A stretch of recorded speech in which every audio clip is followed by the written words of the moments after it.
Good evening and welcome to our Conversation with the Candidate series. I'm Adam Sexton. Our guest this evening is entrepreneur Andrew Yang. And tonight we'll be getting to know Mr. Yang and where he stands on key issues. At the start of our show, I'll be asking the candidate some questions. And then after a break, we'll have our studio audience ask their questions in a town hall format. But before we begin, let's take a quick look at the candidate's biography.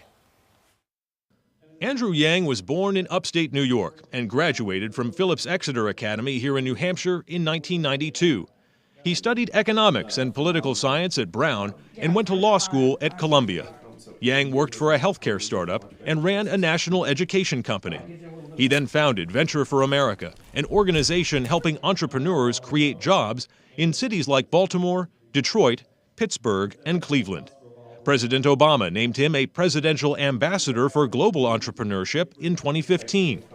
Yang believes that new technologies, including software, robots, and artificial intelligence, are eliminating jobs, and that the U.S. must act now to deal with the reality that Americans are at risk of permanent unemployment. One of his solutions? Implementing a universal basic income that would go to every American over the age of 18. Yang is married and has 2 children. Andrew Yang, thanks for joining us on Conversation with the Candidate. It's great to be here. Thanks for having me, Adam. So you're an entrepreneur at heart and a businessman. Most times when we see businessmen running for president, it tends to be at the end of their careers, and you're still relatively young. How would you transpose this entrepreneurship ideal that you embody into the White House?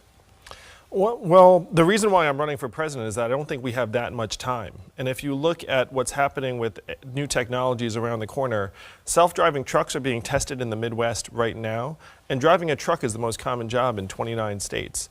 My friends in Silicon Valley tell me that we are 5 to 10 years away from robot trucks hitting the highways in earnest. So the reason I'm running for president right now is that unfortunately our government is years behind the curve and we need to catch up as fast as possible. How does this idea of a universal basic income work?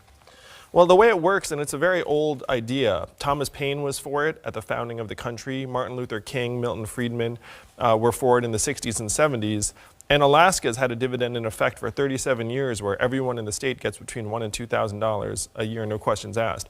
And that's the way the freedom dividend would work. Every adult, starting at age 18, would get $1,000 a month free and clear to do whatever he or she wants. What do you say to those people who contend that this is somehow antithetical to the American ideal of independence, that this would somehow foster a level of nationwide government dependence that would kind of shift things in a negative way? It's actually the exact opposite. And this is one reason why Milton Friedman, the leading conservative and libertarian economist, championed this idea. Because putting $1,000 into everyone's hands, the freedom dividend, would increase individual freedom and economic autonomy. It would also lead to hundreds of thousands of new jobs and businesses being formed here in New Hampshire and around the country.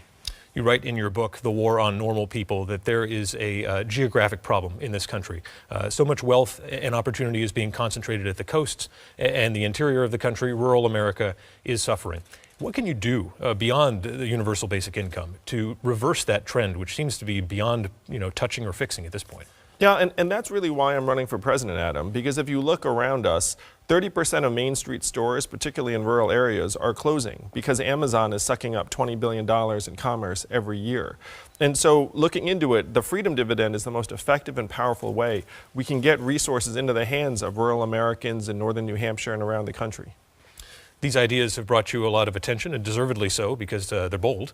But once you get past that point, how do you begin to compete with the more politically experienced people in this race, your Bernie Sanderses, your Kamala Harrises of the world? Well, I'm very happy to say that my campaigns raised almost $500,000 in the last 2 weeks alone from tens of thousands of Americans around the country who've woken up to the reality that we are a democracy and there's nothing stopping us from declaring a dividend that would benefit families and children and people right here in New Hampshire in their day-to-day working lives. Do you have any role models in politics? Since you're just getting into it, you've been in business this whole time. Who do you follow as a role model? Well, as you know, I was an appointee in the Obama administration, but I'm the godfather to Teddy Roosevelt's great-great-granddaughter. And Teddy Roosevelt was a big political hero of mine, even before my friend reached out and asked me to take on that role. I think Teddy Roosevelt, his attitude of just trying to get things done and not regarding partisanship as his primary guidepost is really admirable. Speak softly and carry a big stick. One thing, I think not a lot of people talk about this, but your candidacy is historic. You're the first Asian American man to run for president, and you don't make a big deal of this, but what does it mean to you to be able to break down that barrier? As you say, my race is not central to my candidacy at all, but I will say that I believe in 2019 and 2020, a candidate who understands how technology is transforming our way of life is going to be very important.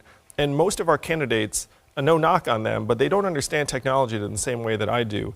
And I think that is tied in with my experience and what I've done throughout my career. Okay, Andrew Yang, we're going to dig deeper into the policy soon here. Thanks for talking on set. And coming up after the break, we'll be going to our studio audience and bringing them into this conversation. Stay with us.